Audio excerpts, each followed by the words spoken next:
3 tahun lalu, putriku yang hilang muncul dalam mimpiku dan berteriak, "Ibu, aku terkurung di dalam akuarium besar di rumah sebelah. Tolong keluarkan aku, Bu." Aku terbangun oleh jeritan putriku, dan segera melapor ke polisi. Ketika polisi akhirnya mendobrak pintu rumah tetangga, semua orang yang ada di sana terperangah tak percaya. Nama saya Ratnasari, usia saya sudah lewat 50 tahun. Orang bilang, di usia seperti saya ini, anak-anak sudah dewasa dan inilah saatnya menikmati masa tua yang tenang bersama suami. Saya pun percaya bahwa saya akan bisa merasakan kebahagiaan seperti itu. Suami saya, Budi Santoso, adalah seorang pensiunan pegawai negeri sipil yang berwatak lembut dan sepanjang hidupnya hanya mengenal keluarga. Kami tinggal di sebuah rumah susun sederhana namun penuh kehangatan di Depok, sebuah kota satelit yang tak jauh dari Jakarta. Istilah tetangga adalah saudara terdekat, sangat cocok menggambarkan kehidupan kami, di mana semua orang saling membantu dalam kedamaian. Kebanggaan terbesar dan harta paling berharga bagi kami adalah putri kami, Putri. Tahun itu, usianya baru menginjak 16 tahun, usia yang indah dan mekar seperti bunga melati, wajahnya yang putih dan cantik menurun dari saya, dan ia juga sangat pandai di sekolah. Piagam-piagam penghargaan yang ia terima setiap tahun hampir memenuhi salah satu dinding rumah kami. Putri adalah anak yang begitu baik dan penurut, selalu menyapa dengan sopan dan ramah kepada siapapun, sehingga semua orang dewasa di lingkungan rusun kami menyayanginya. Setiap kali melihat putriku duduk di meja belajarnya, dengan punggung mungilnya yang sedikit membungkuk saat membalik halaman buku, hatiku selalu dipenuhi kehangatan yang tak terlukiskan. Kami sebagai orang tua tidak mengharapkan apa-apa lagi. Kami hanya ingin putri kami hidup bahagia di lingkungan yang baik, tanpa harus merasakan kesulitan seperti yang dialami generasi kami. Rusun Bahagia, tempat kami tinggal, bertolak belakang dengan namanya. Tempat itu sudah tua, dindingnya kusam dan catnya mengelupas, tangga besinya berkarat dimakan waktu, namun tempat itu adalah ruang yang sangat hangat. Saat senja, para ibu akan duduk-duduk di selasar sambil mengobrol, dan halaman rusun selalu ramai oleh suara anak-anak yang berlarian. Hidupku mengalir dengan damai, seperti sungai yang tenang tanpa riak. Sampai hari naas itu tiba. Hari itu adalah Sabtu sore. Langit yang tadinya cerah tiba-tiba mulai diselimuti awan hitam. Aku masih ingat dengan jelas saat Putri meminta izin untuk pergi ke perpustakaan umum kota. Ia mengenakan kemeja putih dengan rok seragam biru tua, rambutnya yang hitam panjang diikat rapi ke belakang. Betapa jernih dan cantiknya penampilannya saat itu. "Bu, aku mau ke perpustakaan dulu ya. Ada kelompok belajar sama teman-teman. Sebentar lagi ujian akhir, jadi harus belajar giat." Aku, yang sedang menyiapkan makan malam di dapur, menoleh ke arahnya dengan tangan yang masih berlumuran tepung. "Iya. Sayang. Hati-hati di jalan. Jangan pulang terlalu malam, ya. Ainam. Jankum, hari ini ibu masak rendang daging sapi kesukaanmu." Putri tersenyum lebar. Matanya melengkung seperti bulan sabit. Lesung pipinya begitu manis. "Siap, Bu. Aku pasti pulang sebelum jam 7 malam." Anakku mengenakan sandalnya, menyandang ransel kecil di bahunya, lalu berlari menyusuri selasar. Suara langkah kakinya yang menggema di koridor perlahan lenyap di ujung tangga. Aku tersenyum bangga melihat punggungnya. Tanpa terasa ia sudah besar. Sudah tahu tanggung jawab untuk belajar. Dari dalam panci, aroma rendang yang gurih mulai menguar. Aku membayangkan betapa bahagianya kami sekeluarga akan berkumpul di meja makan menyantap makan malam yang hangat saat Putri pulang nanti. Namun, aku tidak pernah menyangka bahwa itulah saat terakhir aku mendengar tawa putriku dan melihat wajahnya yang manis secara utuh. Hujan sore itu bukanlah hujan biasa. Langit seolah murka, mencurahkan air dengan dahsyatnya. Angin kencang menerpa jendela dengan suara berdebam. Meskipun berada di dalam rumah, hawa dingin terasa menusuk tulang. Kulihat keluar, seluruh lingkungan seperti tenggelam dalam tirai hujan yang putih. Hatiku mulai gelisah. Jam 7 malam telah lewat, tetapi putriku belum juga kembali. Suara detak jarum jam dinding terasa seperti memalu jantungku. Ketika jam menunjukkan pukul 7:30, hidangan makan malam yang telah kutata dengan apik mulai mendingin. Di atas rendang daging sapi kesukaan Putri, lapisan minyak santan mulai membeku. Suamiku duduk di sofa sambil memegang koran, tetapi matanya terpaku pada derasnya hujan di luar. Keheningan yang menyesakkan menyelimuti rumah kami, hanya dipecah oleh suara hujan yang menghantam atap seng dan desau angin yang merintih. Mungkin dia menunggu di rumah temannya karena hujannya terlalu deras, kata suamiku, mencoba menenangkanku, tetapi suaranya sendiri syarat akan kekhawatiran. Aku menggeleng. Pikiranku kalut. Tidak, Mas. Putri bukan anak seperti itu. Kalau dia harus mampir di rumah temannya, dia pasti akan menelepon untuk memberitahu kita. Aku menekan nomor ponsel putriku untuk yang kesekian kalinya. Namun, yang terdengar hanyalah nada sambung tanpa harapan, diikuti suara operator yang mengatakan bahwa nomor yang dituju tidak aktif. Setiap kali mendengar suara itu, rasanya seperti ada tangan yang meremas jantungku. Firasat seorang ibu mulai berbisik bahwa sesuatu yang mengerikan telah terjadi. Putri tidak akan pernah mematikan ponselnya, kecuali baterainya habis. Tetapi saat ia pergi tadi, baterainya masih penuh. Hujan di luar tidak menunjukkan tanda-tanda akan reda. Kilat yang menyambar di langit, diikuti suara guntur yang menggelegar, membuatku terlonjak kaget. Aku berjalan mondar-mandir di dalam rumah, tak bisa tenang. Senyum cerah putriku sore tadi terus terbayang di depan mata, membuatku semakin gila. Berbagai pikiran buruk menghantui kepalaku. Apakah ia terpeleset di jalan yang licin? Apakah ia kehujanan dan jatuh sakit? Atau, aku tidak ingin melanjutkan pikiran itu. Melihat keadaanku yang kacau, suamiku bangkit dari sofa, dan bergegas mengenakan jas hujan. Kamu tunggu di rumah saja. Aku akan coba cari di sekitar perpustakaan. Mungkin dia sedang berteduh di suatu tempat. Aku ikut, Mas. Sahutku dengan suara gemetar sambil meraih jas hujan yang lain. Aku tidak bisa hanya duduk diam di rumah. Kita harus mencari putri kita. Info dan seran, amabidan salamakan. Melihat wajahku yang penuh keputusasaan, suamiku tidak sanggup melarangku.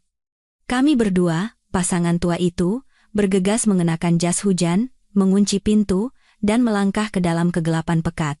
Hujan dan angin menghantam wajah kami tanpa ampun. Air hujan yang dingin merembes masuk melalui kerah baju, membuat seluruh tubuhku menggigil, tetapi rasa dingin itu tidak ada apa-apanya dibandingkan dengan teror yang melanda hatiku. Rasa takut tak kasat mata itu terasa seperti monster raksasa yang siap menelanku, membuatku sulit bernapas. Tanpa sadar, aku terus menggumamkan nama putriku. Putri, di mana kamu? Cepat pulang ke pelukan ibu, nak. Lingkungan kami yang biasanya sudah sepi di malam hari terasa semakin lengang di bawah guyuran hujan. Cahaya remang dari lampu jalan menerangi jalanan yang tergenang air, dan dahan-dahan pohon yang bergoyang seolah akan patah ditiup angin tampak seperti sedang menjerit kesakitan. Dua bayangan kecil kami yang terhuyung-huyung di tengah badai memulai pencarian tanpa harapan. Kami berjalan menyusuri jalan yang biasa dilalui putri setiap hari. Jarak dari rusun ke perpustakaan umum hanya sekitar 1 kilometer. Tetapi malam itu terasa tak berujung. Air sudah menggenang setinggi mata kaki, membuat setiap langkah terasa seberat timah. Suamiku menyorotkan senter ke semak-semak di pinggir jalan dan kolong-kolong bangunan. Aku membelalakan mata, berusaha mencari sosok yang kukenal yang mungkin sedang berteduh di suatu tempat. Putri, kamu di sana? Teriak suamiku, tetapi suaranya ditelan oleh deru hujan. Putri, dengar suara ibu, nak. Aku pun ikut memanggil namanya dengan suara tercekat. Air mata bercampur dengan air hujan, mengalir di pipiku. Namun, yang menyambut kami hanyalah keheningan malam yang menakutkan dan suara hujan yang semakin deras. Kami mendatangi setiap rumah kenalan di sepanjang jalan, mengetuk pintu mereka dan bertanya. Orang-orang terkejut melihat kami berdua basah kuyup mencari putri kami. Namun, semua orang mengatakan tidak melihat putri. Beberapa dari mereka menatap kami dengan iba sambil menghela napas. Jantungku serasa jatuh ke jurang keputusasaan yang tak berdasar. Saat kami tiba di perpustakaan, gerbang besinya terkunci rapat, cahaya senter suamiku menembus celah gerbang, tetapi yang terlihat hanyalah kegelapan dan kesunyian. Satpam di pos jaga mengatakan bahwa perpustakaan tutup pukul 5 sore. Ia memang melihat seorang siswi berseragam keluar sebelum hujan turun. Tetapi ia tidak yakin apakah itu putri. Jam segitu kan banyak sekali siswi yang keluar. Pak, Mana bisa saya ingat satu persatu. Harapan terakhir kami pun sirna. Kami kembali berjalan pulang dalam diam, basah kuyup, langkah kami terasa begitu berat. Jalan pulang terasa begitu jauh dan dingin. Sesampainya di rusun, kami masih memegang sisa harapan, berkeliling halaman sambil memanggil nama putri kami. Sebagian besar lampu di jendela-jendela rusun sudah padam, hanya beberapa rumah yang masih memancarkan cahaya redup. Di mataku, rusun bahagia kini hanyalah tumpukan beton yang dingin dan bisu. Kami kembali ke rumah dengan keadaan seperti tikus basah. Aku melepaskan jas hujan dengan tangan gemetar. Seluruh tubuhku terasa sedingin es. Suamiku bersandar ke dinding, terengah-engah. Rambutnya yang memutih dan basah membuatnya tampak 10 tahun lebih tua. Rumah kami tetap sunyi, dan hidangan makan malam di atas meja masih utuh dalam keadaan dingin. Aku memandang meja belajar putri. Buku pelajarannya masih terbuka, dan tas sekolahnya yang kosong tergeletak di atas kursi. Semuanya masih sama, hanya putriku yang tidak ada. Perasaan tak berdaya dan putus asa yang luar biasa menyergapku. Aku terduduk di lantai dan mulai menangis terseduh-seduh. Tangis yang telah kutahan selama berjam-jam akhirnya pecah dan tak bisa kuhentikan. Suamiku mendekat dalam diam dan memeluk bahuku yang bergetar. Di dalam rumah yang kosong, kami, sepasang orang tua, hanya bisa saling berpelukan dan menangis. Di luar, hujan takdir masih menderu, seolah ingin menyapu bersih segalanya. Malam itu, tak ada satu bintang pun di langit. Malam itu terasa sepanjang keabadian. Kami berdua tidak bisa memejamkan mata sedetik pun. Setiap kali ada suara kecil dari selasar, aku akan terlonjak, berharap itu adalah suara langkah kaki putriku, tetapi semua kembali hening. Saat fajar menyingsing, hujan mulai reda, hanya menyisakan suara tetesan air yang jatuh dari ujung atap. Ketakutan di dalam diriku mencapai puncaknya. Aku sadar, kami tidak bisa hanya menunggu. Mas, kita harus lapor polisi, kataku dengan suara serak karena menangis semalaman. Suamiku, dengan wajah pucat karena cemas dan tidak tidur, mengangguk. Iya, kita harus pergi sekarang. Tidak bisa ditunda lagi. Kami bergegas mengganti pakaian kering dan menuju kantor polisi. Udara subuh setelah hujan terasa dingin, jalanan masih basah, dan beberapa daun yang gugur menempel di aspal. Segalanya tampak sama, tetapi kehidupan keluarga kami telah berubah total. Kantor polisi adalah sebuah bangunan tua 2 lantai berwarna kuning di ujung pusat kota. Kami diantar oleh seorang petugas piket muda ke ruang tim penyidik. Yang menyambut kami adalah Komisaris Tirtayasa, seorang pria berusia 40-an dengan perawakan tegap dan berkesan tangguh. Ia mempersilakan kami duduk dan menuangkan segelas air hangat. Ibu, Bapak, harap tenang dulu. Coba ceritakan dari awal apa yang terjadi, kata Komisaris Tirtayasa dengan suara tenang, seolah ingin menenangkan kami. Aku menahan emosi dan menjelaskan semuanya dengan sejelas mungkin. Dari saat putri pamit ke perpustakaan hingga kami berdua menerjang hujan untuk mencarinya. Suamiku sesekali menambahkan bagian yang terlewat. Sambil mendengarkan, Komisaris Tirtayasa dengan cermat mencatat sesuatu di buku catatannya. Sesekali ia mengangkat kepala dan mengajukan beberapa pertanyaan. Apakah putri ibu punya masalah dengan seseorang? Apakah ada perilaku aneh belakangan ini? Siapa saja teman-teman dekatnya? Kami hanya bisa menggelengkan kepala. Putri anak yang sangat baik, Pak. Dia hanya tahu belajar. Temannya pun hanya beberapa teman sekelas, dan dia tidak akan pernah pergi jauh sendirian tanpa izin orang tua, apalagi sampai bertengkar dengan orang lain. Dia anak yang sangat penurut, tidak pernah meninggikan suara pada siapapun. Andar, Abura. Setelah mendengar cerita kami, Komisaris Tirtayasa terdiam sejenak, ia menelepon beberapa kali, dan suaranya berubah menjadi serius dan mendesak. Ia mengatakan akan segera mengerahkan tim investigasi. Pertama, kami akan memeriksa semua rekaman CCTV dari rumah sampai perpustakaan. Kami juga akan mendatangi sekolah dan rumah teman-temannya untuk mencari informasi. Untuk sementara, Bapak dan Ibu pulang saja dulu dan beristirahat. Jika ada kabar baru, kami akan segera menghubungi. Kami berterima kasih kepada Komisaris Tirtayasa dan meninggalkan kantor polisi dengan langkah berat. Ada secercah harapan yang mulai tumbuh di hati kami, polisi pasti bisa menemukan putriku. Mereka profesional dan punya peralatan, pasti akan lebih cepat daripada kami yang sudah tua ini. Namun, hari demi hari berlalu, dan harapan itu perlahan memudar. Komisaris Tirtayasa beberapa kali datang ke rumah kami untuk melaporkan perkembangan penyelidikan, tetapi semuanya menemui jalan buntu. CCTV hanya merekam Putri keluar dari perpustakaan pada pukul 5 sore.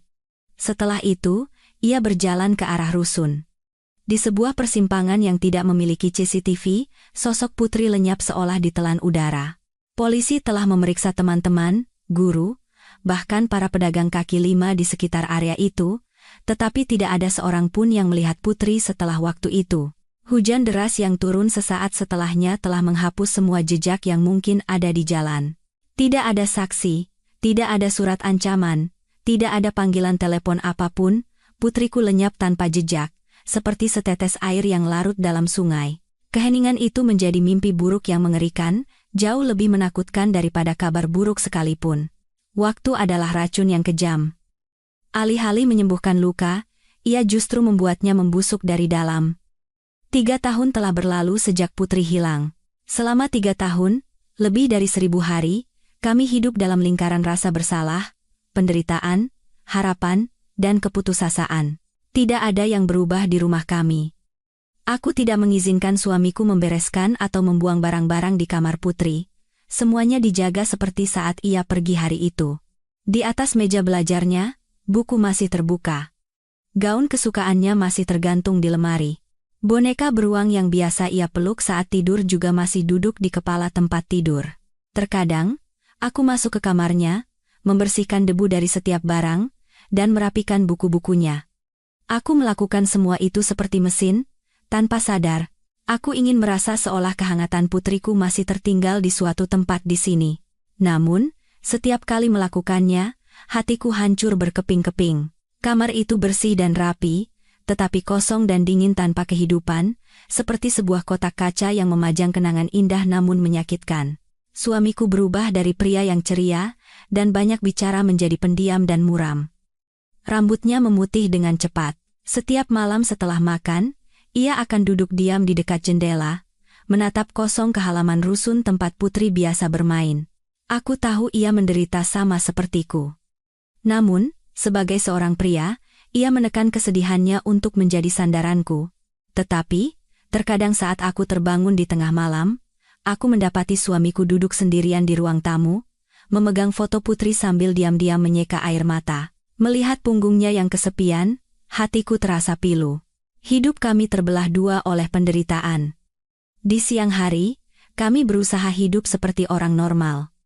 Aku pergi ke pasar, memasak, dan membersihkan rumah. Suamiku membaca koran dan menonton berita. Tetapi di malam hari, penderitaan itu kembali hidup dan menggerogoti jiwa kami. Di meja makan, hanya ada 2 bayangan kami yang duduk berhadapan dalam diam, memaksakan diri menelan makanan. Suara tawa sudah lama hilang dari rumah ini. Kami telah melakukan semua yang kami bisa. Kami mencetak ribuan lembar selebaran berisi foto dan informasi Putri, menempelkannya di tiang listrik, halte bus, dan stasiun kereta. Setiap kali ada kabar tentang anak yang mirip Putri, sejauh apapun tempatnya, suamiku akan langsung pergi mencarinya. Namun, setiap kali ia pulang dengan wajah lelah dan mata yang semakin cekung. Harapan yang menyala redup selalu padam dengan sia-sia. Para tetangga pada awalnya sering datang untuk menanyakan kabar dan menghibur kami, tetapi seiring berjalannya waktu, mereka kembali ke kehidupan masing-masing. Sapaan mereka menjadi jarang, digantikan oleh tatapan iba dan kasihan. Aku takut dengan tatapan itu. Aku mulai menghindari orang dan menutup diri. Rumah kami menjadi pulau yang sepi di tengah keramaian rusun. Luka kehilangan seorang anak tidak pernah sembuh. Ia menjadi bagian dari hidup kami, sebuah penderitaan kronis.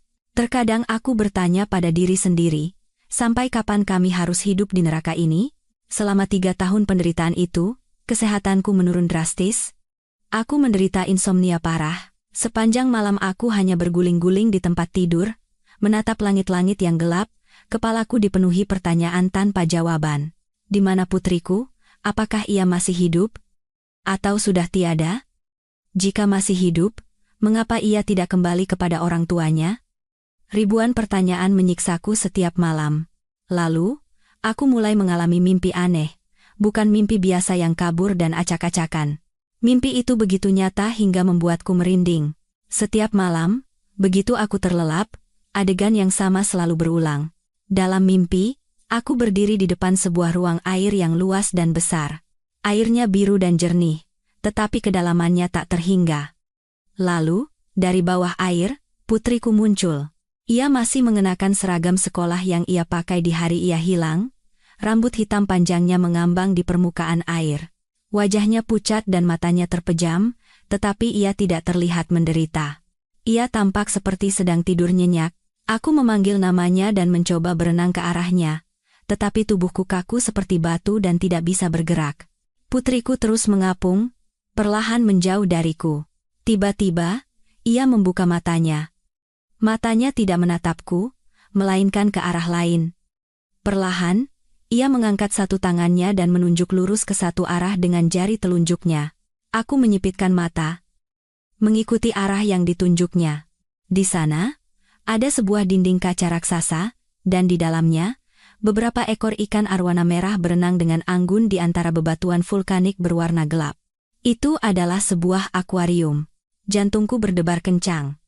Aku mengenali pemandangan itu. Dinding kaca itu, ikan-ikan arwana itu adalah akuarium di rumah Pak Hermawan, tetangga yang tinggal persis di seberang rumah kami. Saat aku menyadari hal itu, sosok putriku dan air biru itu lenyap. Aku terbangun dengan tubuh basah oleh keringat dingin. Jantungku masih berdebar kencang. Mimpi itu berulang setiap malam, tanpa satu detail pun yang berbeda. Awalnya, aku berpikir aku hanya berhalusinasi karena terlalu sedih dan merindukan putriku. Tetapi karena mimpi itu berulang dengan begitu presisi, aku mulai berpikir lain. Mengapa harus air? Mengapa harus akuarium Pak Hermawan? Firasat seorang ibu, sesuatu dari lubuk hatiku yang paling dalam, berteriak dengan kuat. Aku tidak lagi menganggapnya sebagai mimpi biasa. Ini adalah pesan. Putriku sedang mencoba memberitahuku sesuatu. Mungkinkah putriku ada di dalam akuarium itu?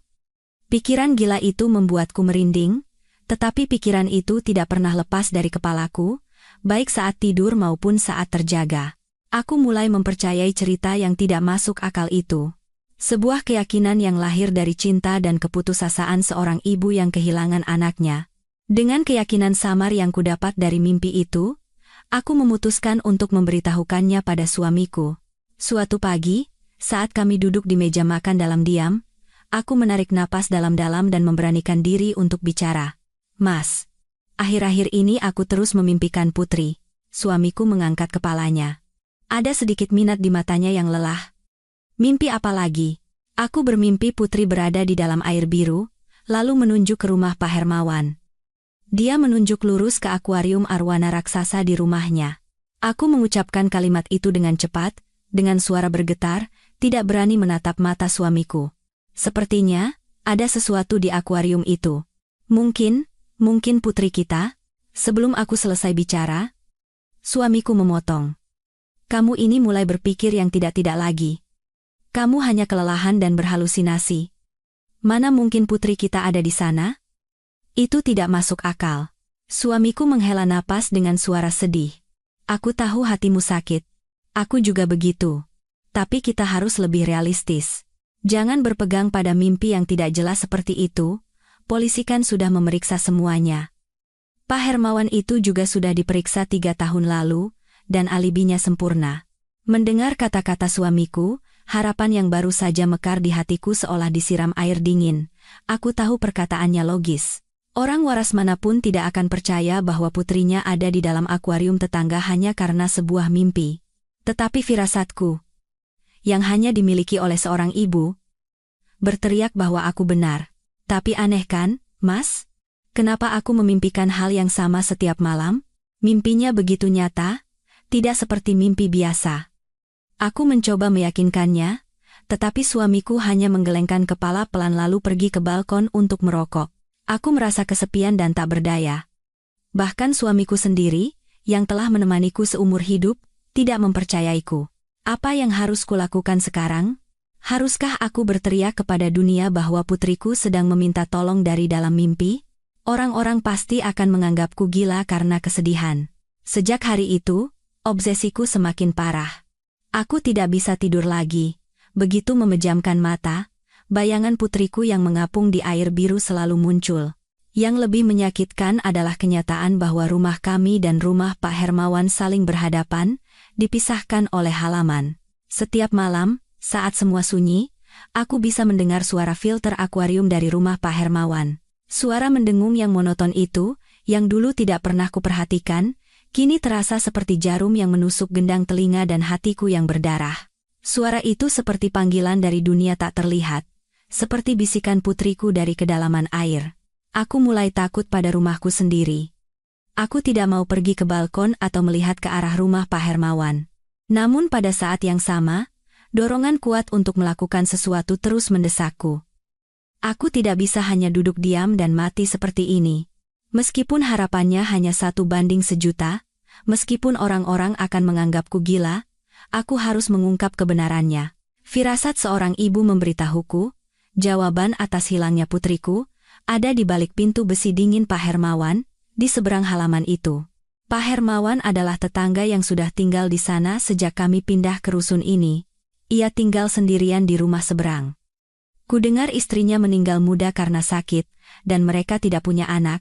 Pak Hermawan seumuran dengan suamiku, tetapi terlihat jauh lebih tua. Tubuhnya kurus, punggungnya sedikit bungkuk, dan wajahnya selalu berkerut.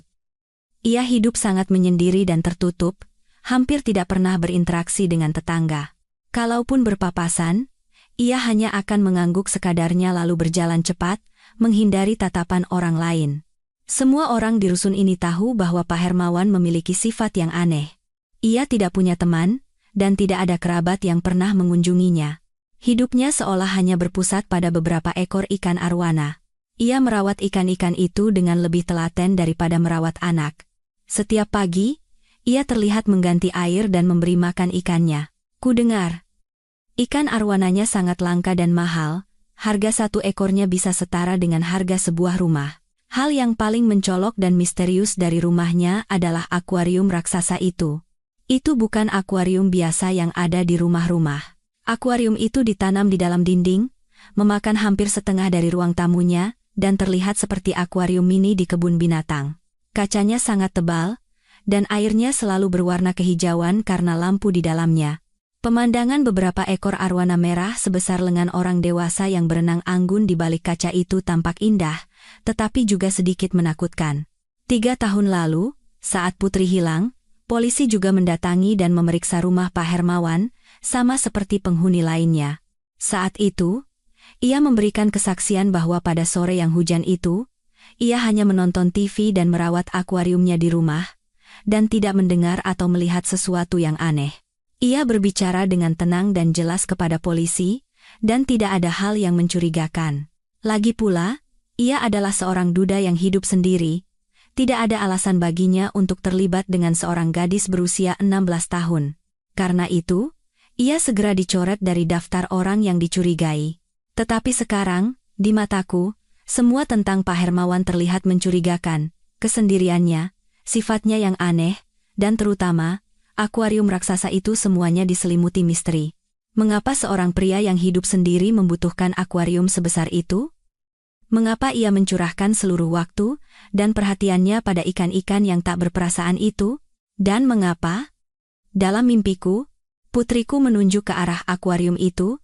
Pertanyaan-pertanyaan itu terus berputar di kepalaku. Aku mulai mengingat detail-detail kecil yang dulu tidak pernah kuperhatikan. Saat aku menjemur pakaian di balkon dan tidak sengaja melihat ke arah rumahnya, tirai ruang tamunya selalu tertutup rapat, hanya menyisakan celah yang sangat kecil. Di malam hari, satu-satunya cahaya yang keluar dari rumah itu adalah cahaya hijau redup dari akuarium. Pak Hermawan seperti siput yang selalu bersembunyi di dalam cangkangnya yang keras. Apa yang ia sembunyikan di balik pintu itu? Di balik dinding kaca akuarium itu? Kecurigaanku semakin besar, berubah menjadi keyakinan kuat bahwa aku harus menyingkap tabir rahasia itu. Sejak kecurigaanku tumbuh, aku mulai mengamati Pak Hermawan secara diam-diam. Aku tidak lagi menghindari melihat ke arah rumahnya. Sebaliknya, sebagian besar waktuku kuhabiskan duduk di dekat jendela kamarku, sedikit menyingkap tirai, dan mengamati setiap gerak-geriknya. Pak Hermawan memiliki rutinitas yang sangat teratur. Tepat pukul 6 pagi, ia membuka pintu dan melakukan senam di selasar. Pukul 7, ia pergi ke pasar membawa keranjang belanja. Pukul 8, ia kembali ke rumah, mengunci pintu rapat-rapat, dan tidak keluar lagi sampai sore. Pukul 5 sore, ia akan membuka pintu lagi untuk membuang sampah. Semuanya seperti mesin yang terprogram, berulang setiap hari, tidak pernah meleset 1 menit pun. Rutinitas yang teratur itu, alih-alih menenangkanku, justru membuatku semakin cemas. Itu terasa seperti kamuflase yang sempurna untuk menyembunyikan sesuatu yang tidak normal di dalamnya. Perhatian terbesarku tertuju pada jendela rumahnya. Seperti yang kulihat sebelumnya, jendelanya selalu tertutup oleh tirai abu-abu tebal. Baik cuaca cerah maupun mendung, tirai itu tidak pernah dibuka. Ruang tamunya seolah terputus total dari dunia luar. Mengapa seseorang ingin hidup di ruang yang begitu pengap tanpa sinar matahari? Mungkinkah ada sesuatu di dalamnya yang tidak boleh dilihat orang lain? Setiap malam, saat lampu-lampu di rusun mulai menyala, cahaya hijau yang familiar akan keluar dari rumahnya. Cahaya itu merembes melalui celah jendela dan meninggalkan jejak samar di selasar. Cahaya itu membuat rumahnya terlihat semakin dingin dan menakutkan. Aku sering duduk diam dalam kegelapan, menatap tajam cahaya itu, dan membayangkan apa yang terjadi di balik tirai. Aku membayangkan putriku terkurung di sana, meminta pertolongan dengan putus asa dari dalam air biru. Pikiran-pikiran itu menyiksaku, tetapi pada saat yang sama, memunculkan dorongan untuk bertindak lebih berani. Suatu hari, aku memutuskan untuk melakukan ujian kecil. Sore hari, saat melihat Pak Hermawan keluar untuk membuang sampah, aku pun pura-pura keluar secara kebetulan. Aku tersenyum seramah mungkin dan berkata, "Selamat sore, Pak Hermawan." "Baru pulang dari mana, Pak?" Pak Hermawan terkejut dan menatapku. Ada kebingungan di matanya. Ia menjawab dengan canggung, "Oh, selamat sore. Ini, baru buang sampah saja." Aku berpura-pura tidak peduli dan bertanya dengan santai, "Ikan arwananya sehat-sehat saja, Pak?" Kata orang-orang, ikannya cantik sekali karena Bapak pandai merawatnya. "Enda tekan terimanau, amdak tumanau." Begitu aku menyebut tentang akuarium, ekspresi Pak Hermawan tiba-tiba berubah. Senyum canggung di bibirnya lenyap, digantikan oleh kewaspadaan dan ketidaksenangan yang jelas. Ia tidak menjawab pertanyaanku, hanya mendengus, lalu bergegas masuk ke rumahnya sambil membawa tempat sampah kosong dan membanting pintu. Brak! Suara pintu besi yang terbanting menggema di selasar. Aku terdiam oleh reaksinya. Hanya bertanya kabar ikan? Kenapa reaksinya seperti itu? Jelas sekali ia menyembunyikan sesuatu. Apapun yang berhubungan dengan akuarium membuatnya tegang dan defensif. Reaksi abnormal ini, meskipun detail kecil, mengubah kecurigaanku menjadi keyakinan. Pak Hermawan pasti punya rahasia, dan aku yakin rahasia itu berhubungan dengan hilangnya putriku. Setelah ditolak mentah-mentah oleh Pak Hermawan, aku sadar bahwa aku tidak bisa mendekatinya dengan cara biasa. Ia mulai waspada terhadapku, dan untuk mengetahui kebenarannya, aku harus masuk ke dalam rumahnya dan melihat sendiri akuarium itu.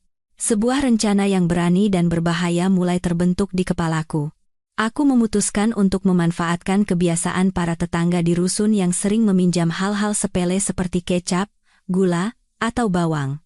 Ini adalah alasan yang sempurna untuk mengetuk pintu rumah orang lain tanpa menimbulkan kecurigaan. Aku menunggu waktu di pagi hari, setelah Pak Hermawan pulang dari pasar dan berada di rumah.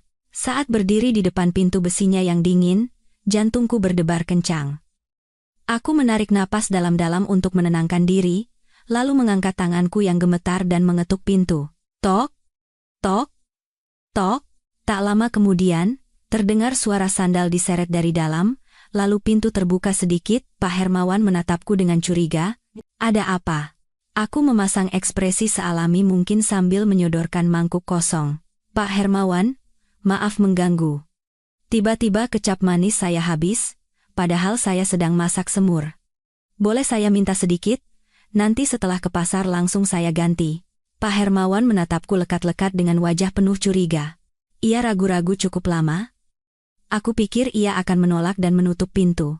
Tetapi mungkin karena alasanku terlalu biasa dan masuk akal, Akhirnya ia berkata dengan ketus, "Ya sudah, masuk saja." Ia hanya membuka pintu selebar bahu, cukup untukku menyelinap masuk. Begitu melangkah masuk, bau amis air dan pakan ikan menusuk hidungku. Di luar terang benderang, tetapi di dalam rumah gelap dan lembab. Dan kemudian, aku melihatnya. Akuarium raksasa yang muncul di hadapanku begitu besar dan menakutkan. Jauh lebih besar dari yang kubayangkan. Cahaya hijau dari dalamnya menerangi segalanya, membuat seluruh ruang tamu terbenam dalam warna yang aneh. Ikan-ikan arwana merah raksasa berenang perlahan dan anggun seperti hantu. Dasar akuariumnya dipenuhi pasir putih dan bebatuan vulkanik hitam berbentuk aneh, seperti pemandangan di dasar laut. Aku membeku di tempat, tidak bisa melepaskan pandangan dari akuarium itu. Hawa dingin yang menyeramkan merayap di punggungku. Ini dia.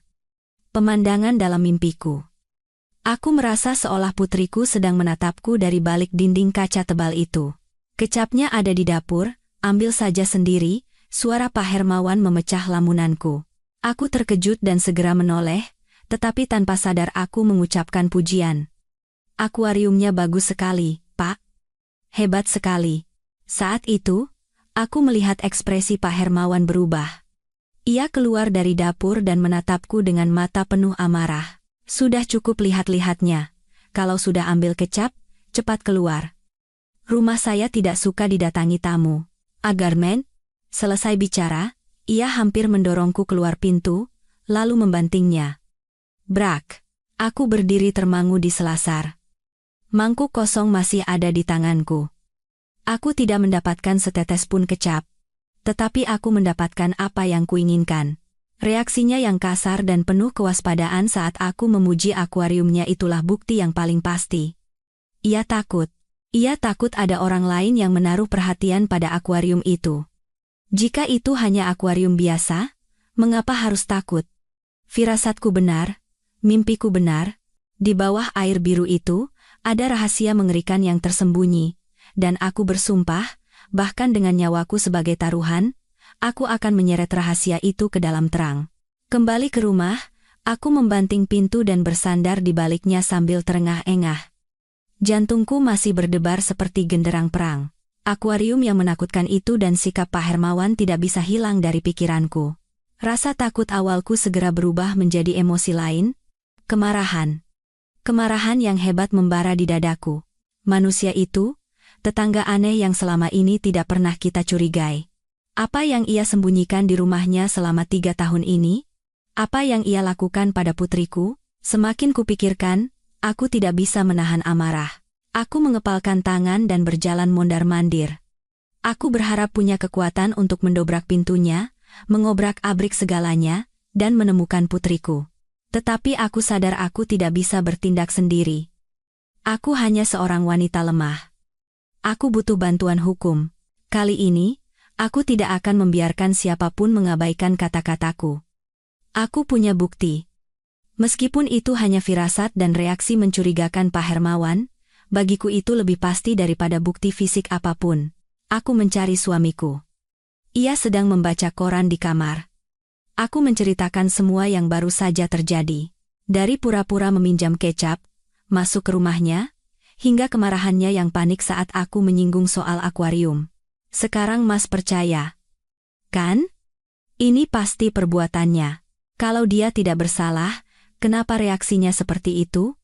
Pasti ada sesuatu di dalam akuarium itu. Mas, kita harus segera lapor polisi. Suaraku tegas, tanpa keraguan sedikit pun. Kali ini, suamiku tidak mengabaikanku. Wajahnya mengeras saat mendengar ceritaku, alisnya yang tebal berkerut dalam-dalam. Mungkin keyakinan di mata dan suaraku telah meyakinkannya, atau mungkin di lubuk hatinya ia juga mulai merasa ada yang tidak beres. Ia terdiam sejenak, lalu mengangguk. Baiklah, kita ke kantor polisi. Kali ini, kita harus menuntut mereka untuk menyelidiki sampai tuntas. Mendengar kata-kata suamiku, aku merasa seperti beban seberat gunung terangkat dari pundakku. Akhirnya, ada yang mempercayaiku dan berdiri di sisiku. Kami tidak menunda 1 menit pun, kami bergegas berganti pakaian, mengunci pintu, dan langsung menuju kantor polisi. Saat bertemu Komisaris Tirtayasa lagi, sikapku benar-benar berbeda. Aku bukan lagi ibu yang meratap putus asa. Di hadapannya kini berdiri seorang ibu yang terbakar oleh amarah dan tekad untuk menuntut keadilan bagi putrinya. Aku menjelaskan kembali semua kecurigaanku, menekankan mimpi yang berulang dan, terutama, reaksi abnormal Pak Hermawan. Pak Komisaris, saya tahu apa yang saya katakan mungkin terdengar tidak masuk akal, tapi firasat seorang ibu tidak pernah salah. Tolong, sekali ini saja, percaya pada saya, tolong periksa akuarium di rumah Pak Hermawan. Saya merasa putri saya ada di tempat yang sangat dekat, dan jawabannya ada di sana. Jika kali ini tidak ditemukan apa-apa, saya akan menanggung semua konsekuensinya. Bapak boleh menghukum saya karena menghalangi tugas kepolisian, saya akan terima. Aku mengucapkan kalimat terakhirku nyaris berteriak, dan air mata pun tumpah. Suamiku meletakkan tangan di bahuku dan menatap Komisaris Tirtayasa dengan tatapan memohon. Penderitaan yang terpendam selama 3 tahun kini menjadi kekuatan yang tak tergoyahkan, kami tidak akan pergi sebelum mendapatkan jawaban yang memuaskan. Komisaris Tirtayasa mendengarkan cerita kami dalam diam. Wajahnya tidak menunjukkan emosi apapun, tetapi keningnya berkerut.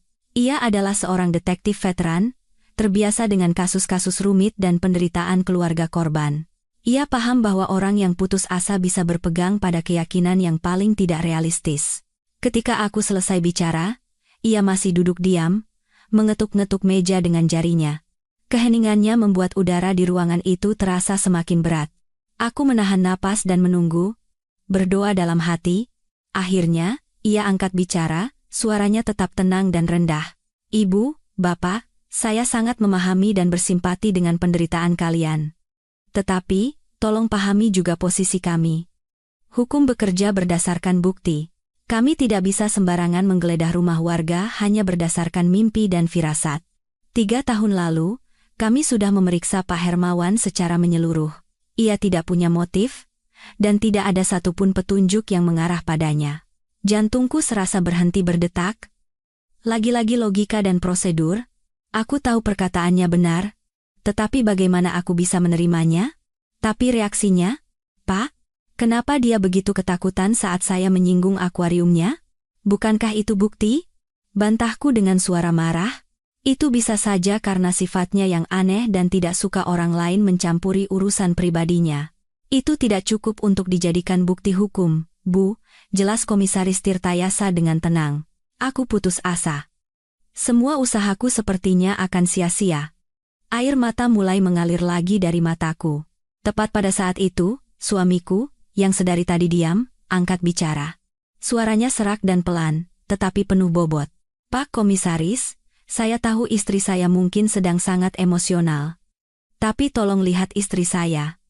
Selama 3 tahun ini, tidak sehari pun ia bisa tidur nyenyak. Ia hidup seperti orang setengah mati karena anaknya. Sekarang, inilah satu-satunya harapannya, sekecil apapun itu. Saya tidak tahu apakah firasat istri saya benar atau salah, tapi saya percaya pada cinta seorang ibu. Kami mohon, kasihanilah kami orang tua ini, tolong kami sekali ini saja, cukup periksa akuarium itu saja. Jika tidak ada apa-apa, kami tidak akan mengganggu Bapak lagi, kami akan menerimanya sebagai takdir kami. Selesai bicara, suamiku berlutut di tempat. Pria yang seumur hidupnya tegar dan tidak pernah menundukkan kepala pada siapapun, kini berlutut di hadapan orang yang usianya jauh di bawahnya. Aku terkejut dan mencoba membangunkannya. Tetapi ia menepis tanganku. Tindakan suamiku membuat Komisaris Tirtayasa panik. Ia bergegas bangkit dan mendekati suamiku. Bapak, jangan begini. Tolong berdiri, Pak. Ia menatap bergantian antara aku yang menangis tanpa suara dan pria tua terhormat yang merendahkan diri dan memohon padanya. Aku melihat kilatan simpati dan iba di matanya. Mungkin penderitaan kami yang tak berujung dan cinta kami yang tak terbatas telah menggerakkan hati detektif yang tegar ini. Ia terdiam cukup lama, tampak berkonflik batin. Akhirnya, ia menghela napas panjang. Baiklah. Bapak dan Ibu, tolong berdiri. Saya tidak bisa mengeluarkan surat perintah penggeledahan, tetapi saya bisa membentuk tim untuk mengunjungi rumah Pak Hermawan dengan alasan inspeksi keamanan dan pencegahan kebakaran. Ini adalah kegiatan rutin di lingkungan ini. Dalam proses itu, kami akan secara kebetulan memeriksa area sekitar akuarium dengan lebih teliti. Dengan begitu, kami tidak melanggar hukum dan bisa menjawab keraguan Bapak dan Ibu. Anhatia Pulo Pian, Amas Triban. Mendengar kata-katanya, telingaku berdengung. Aku tidak percaya dengan apa yang kudengar. Harapan kembali menyala, lebih terang dari sebelumnya. Aku dan suami saling berpandangan dan menangis haru. Kami menggenggam tangan Komisaris Tirtayasa dan berulang kali mengucapkan terima kasih. Ia tidak hanya bertindak dengan nalar seorang polisi, tetapi juga dengan hati seorang manusia. Sore itu, Komisaris Tirtayasa menepati janjinya. Sebuah tim yang terdiri dari 3 orang, termasuk dirinya, datang ke rusun bahagia. Mereka mengenakan pakaian preman dan datang dengan mobil biasa agar tidak menarik perhatian. Komisaris Tirtayasa berpesan pada kami untuk tetap tenang di dalam rumah dan tidak melakukan apapun yang bisa memancing kecurigaan Pak Hermawan. Aku bersembunyi di balik jendela, mengamati langkah mereka dengan jantung yang berdebar kencang. Tim penyidik berkeliling rusun, mengetuk beberapa pintu rumah lain untuk basa-basi, lalu berhenti di depan rumah Pak Hermawan. Semuanya tampak seperti inspeksi keamanan lingkungan yang biasa dan alami. Seorang petugas mengetuk pintu, dan tak lama kemudian, Pak Hermawan membukanya. Ia tampak terkejut dan tidak bisa menyembunyikan rasa tidak senangnya melihat orang-orang asing itu. Komisaris Tirtayasa maju, menunjukkan identitasnya, dan menjelaskan tujuan kedatangan mereka. Meskipun enggan, di hadapan alasan yang sah dan sikap tegas tim penyidik, Pak Hermawan tidak punya pilihan selain membiarkan mereka masuk. Pintu besi itu tertutup, dan semua yang terjadi di dalam tidak terlihat. Waktu menunggu terasa seperti keabadian. Aku dan suamiku duduk di dalam rumah, merasa cemas luar biasa. Setiap detik adalah siksaan. Aku merapatkan kedua tangan dan berdoa. Semoga firasatku benar, semoga putriku bisa diselamatkan. Sekitar 30 menit kemudian, pintu rumah Pak Hermawan terbuka. Tim penyidik keluar, dan wajah mereka semua serius. Pak Hermawan berdiri di depan pintu mengantar mereka, wajahnya pucat pasi. Tim penyidik memberi salam padanya, lalu langsung menuju tangga tanpa sedikit pun menoleh ke arah rumah kami. Tindakan itu membuat jantungku mencelos. Apakah mereka tidak menemukan apa-apa? Apakah aku benar-benar salah? Namun, hanya beberapa menit kemudian, ponselku berdering, nomor Komisaris Tirtayasa. Aku menjawab telepon dengan tangan gemetar. Halo, Ibu Ratna? Bisa tolong segera datang ke rumah Pak Hermawan sekarang?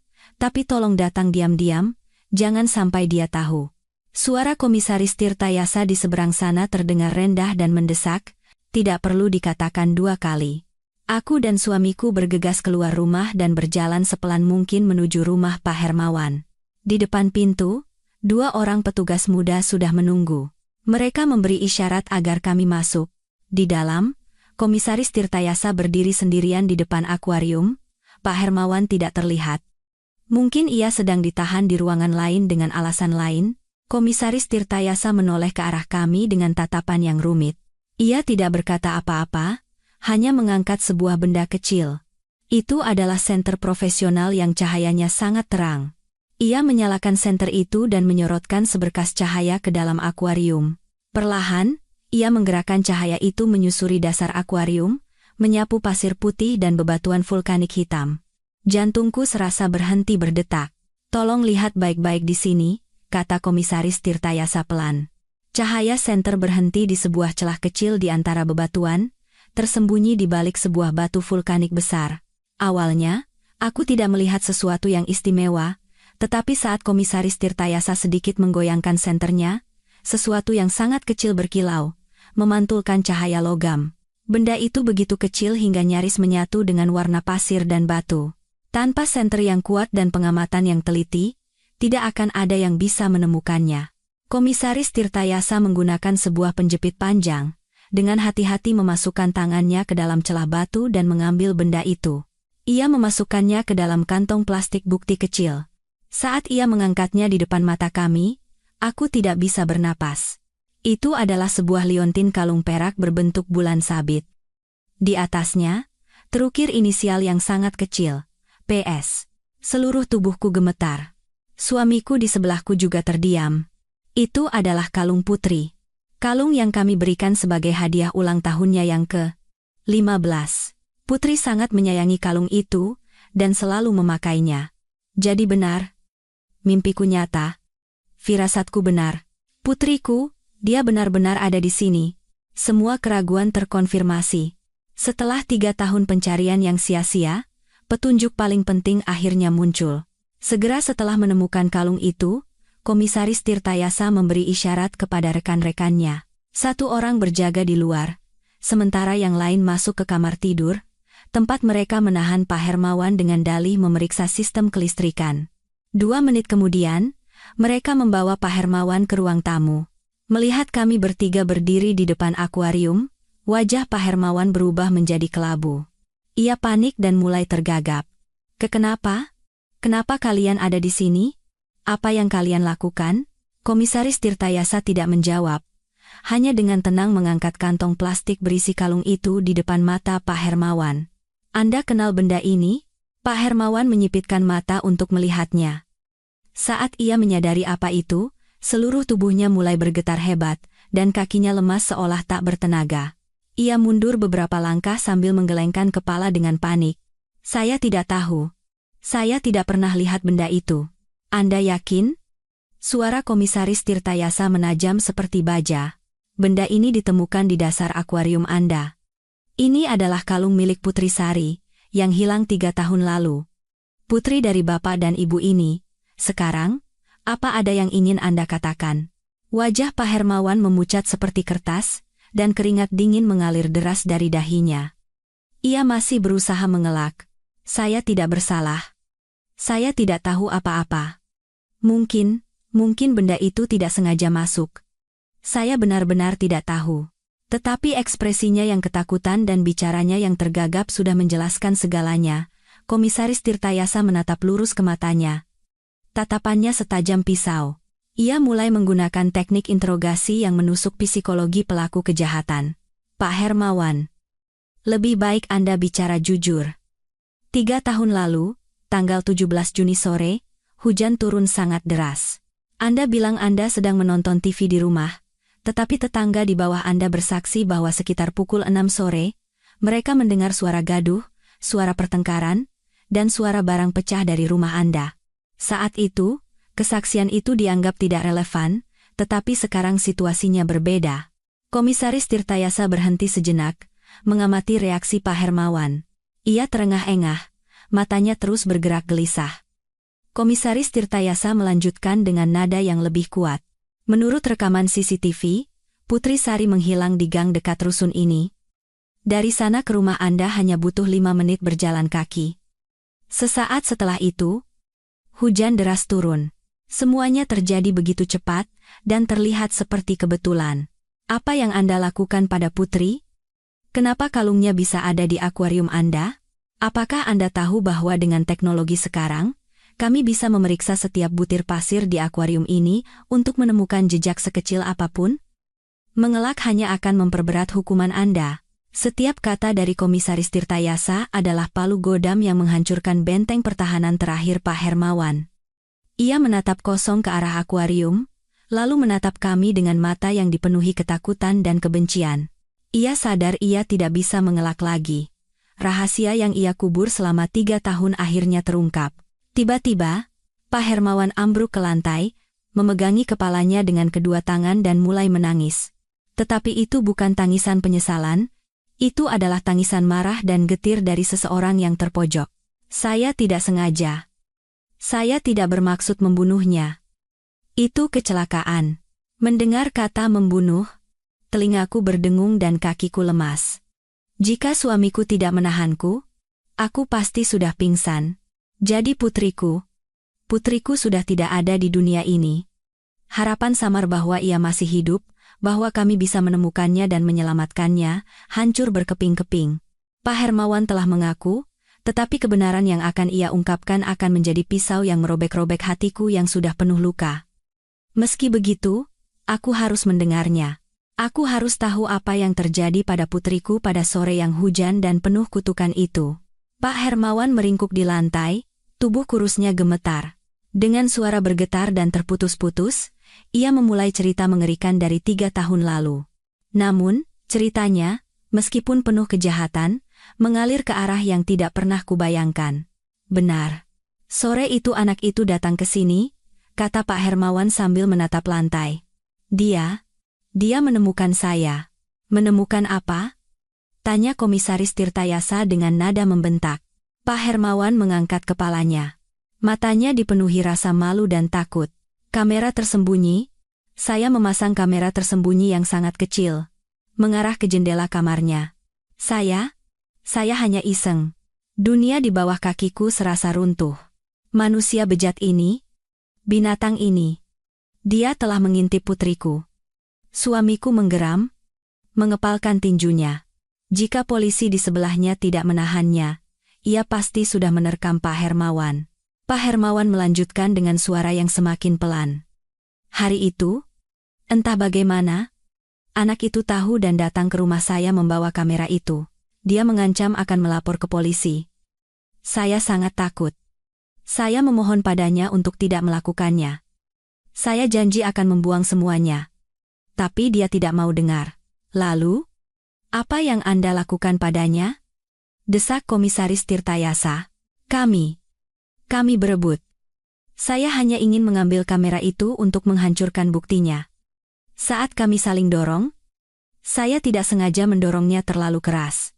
Dia jatuh ke belakang dan kepalanya terbentur ujung lemari tua. Dia langsung pingsan. Duzi. Tuka. Pak Hermawan berhenti bicara. Terengah-engah. Aku menahan napas. Jantungku serasa berhenti. Saat itu saya panik sekali. Saya takut kalau dia sadar, dia akan melapor polisi. Saya pasti akan masuk penjara. Di luar hujan mulai deras. Pikiran gila muncul di kepala saya. Saya akan menyembunyikannya, agar orang-orang berpikir dia hilang karena hujan. Di mana Anda menyembunyikannya? Pak Hermawan menunjuk dengan tangan gemetar ke arah dinding di seberang akuarium. Di balik lemari itu, ada ruang rahasia. Ruang yang dulu dipakai pemilik lama sebagai gudang. Pintunya sangat kecil dan tersamarkan. Saya menyeretnya ke dalam dan mengunci pintunya. Keheningan yang mencekam menyelimuti ruangan itu. Semua orang terdiam mendengar pengakuan Pak Hermawan. Putriku tidak dibunuh. Ia disekap. Selama 3 tahun ini, ia terkurung di balik dinding rumah ini, yang hanya terpisah oleh sebuah halaman. Lalu kalungnya? Tanya Komisaris Tirtayasa. Saat kami berebut, kalungnya putus dan jatuh ke lantai. Terlempar ke dekat akuarium, tapi saya tidak melihatnya. Mungkin saat saya bersih-bersih, kalung itu tersapu bersama kerikil yang saya kumpulkan untuk dasar akuarium. Sampai hari ini saya sama sekali tidak tahu. Harapan yang luar biasa kuat menyala di dalam diriku. Putriku masih hidup. Dia masih hidup. Rasa sakit yang luar biasa saat mengira ia telah tiada seketika lenyap, digantikan oleh kegembiraan dan harapan yang meluap-luap. Meskipun ia terkurung dan menderita, putriku masih bernapas, masih ada di dunia ini. Di mana ruangan itu? Buka sekarang juga, teriak Komisaris Tirtayasa, tak bisa lagi menahan ketenangannya. Pak Hermawan, seperti boneka yang kehabisan tenaga, bangkit dengan terhuyung-huyung dan membawa tim penyidik ke lemari kayu tua. Ia meraba-raba sejenak, lalu melepaskan sebuah papan kayu yang tersamar di bagian belakang. Sebuah pintu besi kecil yang berkarat muncul. Kunci dimasukkan ke dalam lubang kunci, dan dengan suara klik yang kering, pintu itu terbuka. Di baliknya, tampak sebuah ruangan yang gelap gulita dan pengap. Saat pintu besi berderi terbuka, udara apak dan lembab yang terperangkap di dalamnya menyembur keluar, membuat orang-orang di dekatnya mundur selangkah. Komisaris Tirtayasa menyalakan senternya dan menyorot ke dalam kegelapan pekat. Ruangan itu sangat kecil, hanya beberapa meter persegi, tanpa jendela. Cahaya senter menyapu dinding yang bernoda, dan sarang laba-laba yang memenuhi sudut-sudutnya. Lalu, cahaya itu berhenti di salah satu sudut ruangan. Di atas sebuah ranjang darurat yang sudah lapuk, sesosok tubuh kecil meringkuk, rambut hitam panjangnya yang dulu begitu berkilau, kini kusut masai dan menutupi sebagian besar wajahnya. Orang itu mengenakan pakaian usang dan longgar. Putri? Kamukah itu, nak? Teriakku dengan suara tercekat, berlari maju. Suamiku dan Komisaris Tirtayasa bergegas mengikuti. Mendengar suaraku, tubuh itu sedikit bergerak, lalu perlahan bangkit. Saat rambutnya tersibak dan wajahnya terlihat, jantungku serasa berhenti. Itu adalah putriku. Tetapi ia bukan lagi gadis 16 tahun yang penuh semangat. Wajahnya pucat dan cekung, matanya yang besar dan dalam dipenuhi ketakutan dan kebingungan melihat cahaya dan orang-orang asing. Tubuhnya kurus kering, hanya tinggal tulang berbalut kulit. Ia tampak begitu rapuh dan lemah, seperti lilin di hadapan angin. Melihat keadaannya, hatiku serasa diiris sembilu. Selama 3 tahun ini, putriku hidup di neraka ini. Betapa takut, kesepian, dan putus asanya dia. Aku tidak ingin memikirkannya lagi. Putri, ini ibu, nak. Ibu dan ayah datang menjemputmu. Aku memeluk tubuh kurusnya dengan erat. Tubuh anakku bergetar. Awalnya ia ketakutan dan meringkuk, tetapi saat merasakan kehangatan yang familiar dan suaraku, matanya yang kosong mulai menunjukkan reaksi. Perlahan ia mengangkat kepala, menatapku, lalu menatap suamiku yang berdiri di sampingnya sambil berlinang air mata. Ibu? Ah, ya? Suaranya begitu lemah dan serak hingga nyaris tak terdengar. Entah sudah berapa lama ia tidak berbicara. Iya? Nak, ini ibu dan ayah. Suamiku ikut berlutut dan menggenggam tangan putri yang dingin dan kurus. Dan kemudian, seolah bendungan pecah, emosi anakku yang terpendam selama 3 tahun meledak. Ia menangis meraung-raung. Tangisan yang pilu dan penuh penderitaan, ia memelukku erat seolah takut aku akan menghilang. Ibu, aku takut. Aku kangen sekali sama ibu dan ayah. Kenapa baru datang sekarang? Mendengar tangisan dan kata-katanya yang terputus-putus, hatiku hancur berkeping-keping. Aku memeluknya semakin erat dan menangis tanpa henti. Maafkan ibu, nak. Maafkan ibu. Ini semua salah ibu. Harusnya ibu menemukanmu lebih cepat. Kami bertiga, di dalam ruangan rahasia yang gelap dan bau itu, saling berpelukan dan menangis. Itu adalah tangisan kesedihan atas penderitaan yang dialami orang yang kami cintai, sekaligus tangisan kebahagiaan karena akhirnya bisa bertemu kembali. Setelah 3 tahun perpisahan, penantian, dan neraka keputusasaan, akhirnya keluarga kami bersatu kembali. Komisaris Tirtayasa dan para petugas berdiri diam di ambang pintu, tidak mengganggu momen kami. Aku tahu, di dalam hati mereka pun berkecamuk perasaan yang tak terlukiskan. Mereka telah menyaksikan TKP kejahatan yang mengerikan, tetapi pada saat yang sama, mereka juga menyaksikan keajaiban yang diciptakan oleh cinta seorang ibu. Setelah beberapa saat, ketika emosi kami sedikit mereda, Komisaris Tirtayasa memerintahkan anak buahnya untuk membawakan air dan selimut hangat untuk putri. Ia memanggil ambulans untuk membawa anakku ke rumah sakit dan memeriksa kondisi kesehatannya. Saat seorang petugas menggendongnya keluar dari ruangan gelap itu, untuk pertama kalinya dalam 3 tahun, putri melihat sinar matahari. Ia menyipitkan mata, wajahnya masih dipenuhi ketakutan, tetapi di matanya, aku melihat secercah cahaya kehidupan. Putriku telah diselamatkan. Hidupnya dan hidup keluarga kami telah lahir kembali. Saat putriku dibawa ke rumah sakit, Pak Hermawan diborgol dan digiring ke kantor polisi. Wajahnya tidak lagi menunjukkan tanda-tanda kehidupan, pucat seperti mayat.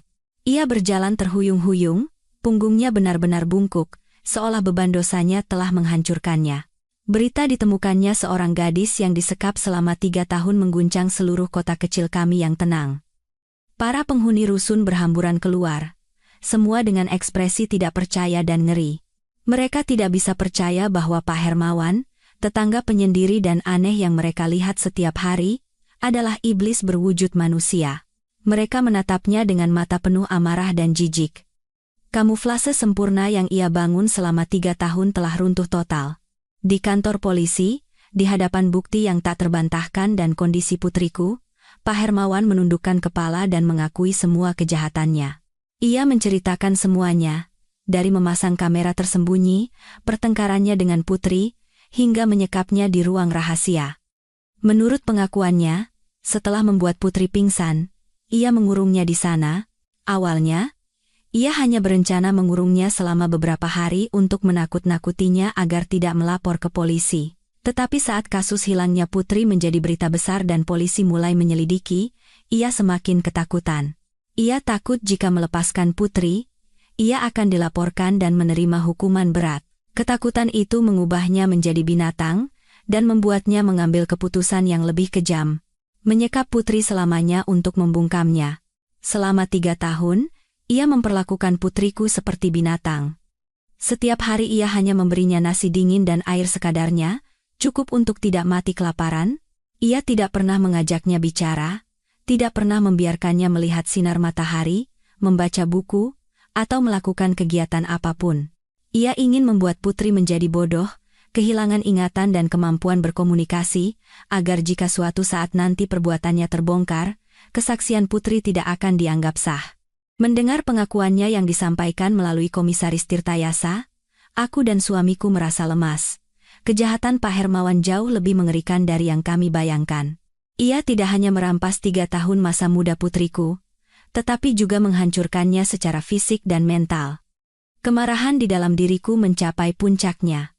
Aku hanya berharap hukum akan memberinya hukuman yang setimpal. Beberapa bulan kemudian, persidangan digelar. Sidang Pak Hermawan menarik perhatian seluruh kota. Di ruang sidang, ia hanya menunduk, tidak berani menatap siapapun. Dalam pernyataan terakhirnya, ia meminta maaf kepada keluarga kami dengan suara lirih dan memohon keringanan hukuman. Tetapi dosanya tidak bisa dimaafkan. Dengan berbagai dakwaan, termasuk penyekapan ilegal, pelanggaran privasi, dan penganiayaan, majelis hakim menjatuhkan hukuman maksimal kepada Pak Hermawan, penjara seumur hidup, tanpa kemungkinan pembebasan bersyarat. Mendengar putusan itu, aku menangis. Itu adalah air mata kelegaan dan keyakinan pada keadilan. Meskipun putusan itu tidak akan bisa mengganti luka yang dialami putriku dan keluarga kami, setidaknya iblis itu telah membayar perbuatannya. Keadilan, meskipun datang terlambat, akhirnya ditegakkan. Iblis itu telah dikurung, dan tidak akan pernah bisa menyakiti siapapun lagi. Putusan terhadap Pak Hermawan adalah sebuah kelegaan batin, tetapi perjalanan untuk menyembuhkan luka putriku baru saja dimulai. 3 tahun penyekapan dalam kegelapan meninggalkan trauma yang mendalam pada anakku. Di rumah sakit, dokter mendiagnosis bahwa Putri menderita malnutrisi parah, atrofi otot karena kurang gerak, dan terutama, masalah psikologis yang serius.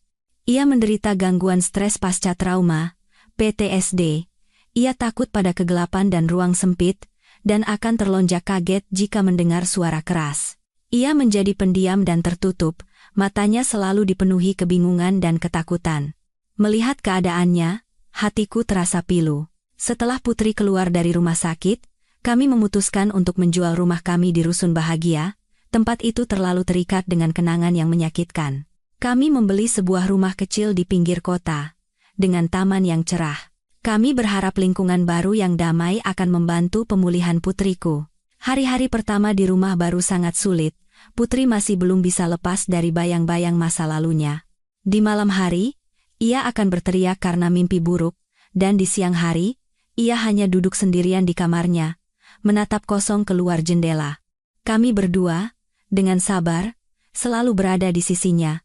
Aku memasak makanan lezat yang dulu ia sukai, menceritakan cerita-cerita lucu, dan menonton film komedi bersama.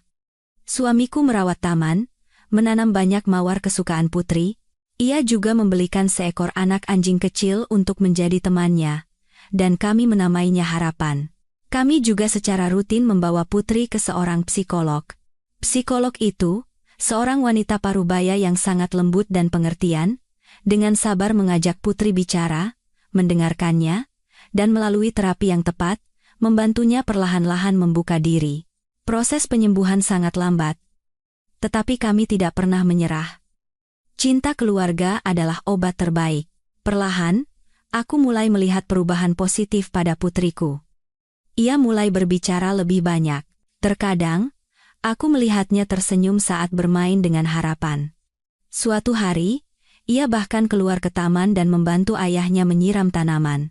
Suatu sore yang cerah, saat aku sedang membaca buku di teras, Putri keluar dari rumah dan membawakanku secangkir teh hangat. Ia duduk di sampingku, ragu-ragu sejenak, lalu berkata, "Bu, aku mau sekolah lagi." Mendengar kata-kata itu, aku membeku. Aku tidak percaya dengan apa yang kudengar. Aku menoleh ke arahnya. Di matanya, yang sudah lama tidak menunjukkan binar, kini terpancar tekad yang kuat. Air mata mengalir dari mataku. Tapi kali ini, air mata kebahagiaan. Tentu, sayang. Kapanpun kamu mau. Ibu dan ayah akan selalu mendukungmu. Hari kembalinya Putri ke sekolah adalah hari yang sangat istimewa.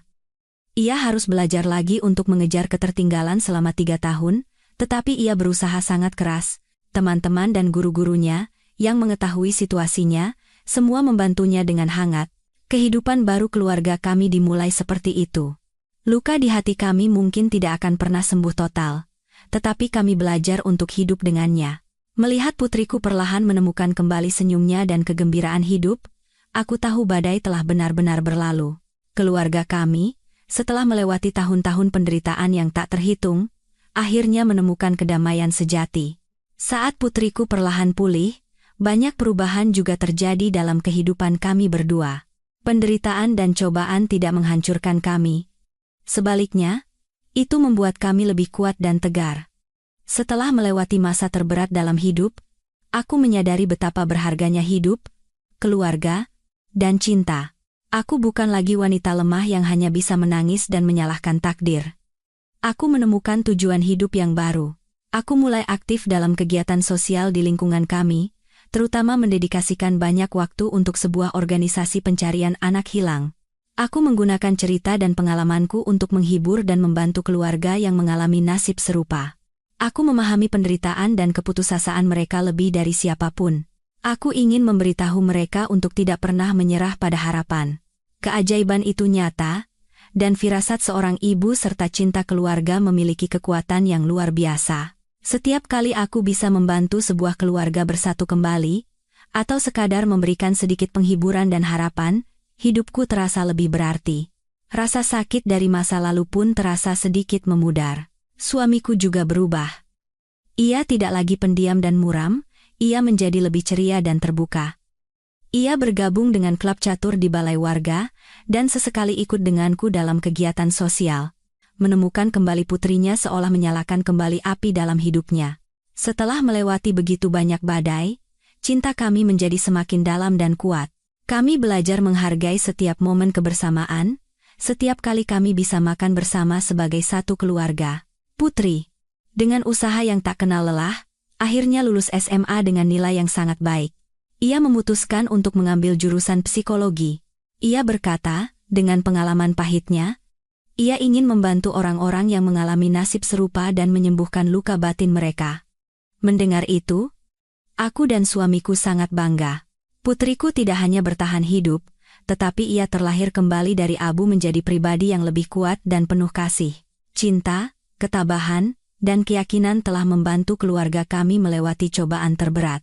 Kami tidak hanya menemukan kembali putri kami, tetapi juga menemukan kembali diri kami sendiri, dan menemukan makna hidup yang lebih mulia.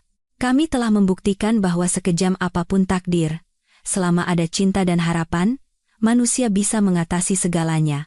Beberapa tahun kemudian, kehidupan keluarga kami membuka babak baru yang penuh cahaya dan kebahagiaan. Rumah kecil kami di pinggiran kota selalu dipenuhi tawa.